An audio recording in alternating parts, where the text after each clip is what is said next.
टंडो मोहम्मद खान का खबर शामिल कंदासीं। GA सिंध महाज जे चेयरमैन रियाज़ अली चांडियो, नवाज़ शाह, भाडाई, पुनहल जमाली पार्टी उहिदेदारनि समेत PA 67 शाह करीम ते बीठल ख़ादमेन सिंध जो उम्मीदवार SDP सरबराह डॉक्टर क़ादिर मगसी सां गॾु संदसि वर्क शुरू करे छॾी।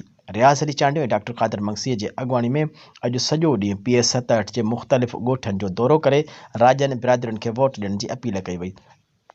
करमपुर कपूर मोरीअ लॻे ॻोठ वाहिद बख़्श गुटको में ॾिनल आजियाणे खे ख़िताब कंदे रियाज़ चांडियो चयो त जमहूरियत जो कूड़ो ढोंग कंदड़नि जे एहतसाब जो वक़्तु अची वियो आहे। सिंधियुनि खे खोटे ऐं खरे जी सुञाणप करणी पवंदी।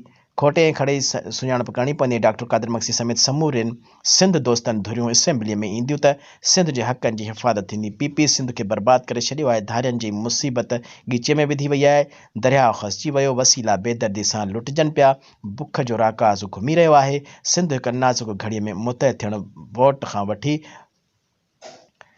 रोड ताईं असांखे सिंध बचाइणी पवंदी। उन मौक़े ते ख़िताब कंदे SDP chairman doctor Qadir Magsi चयो त PP रिकॉर्ड करप्शन करे सिंध जो सॼो इंफ्रास्ट्रक्चर तबाह करे छॾियो आहे।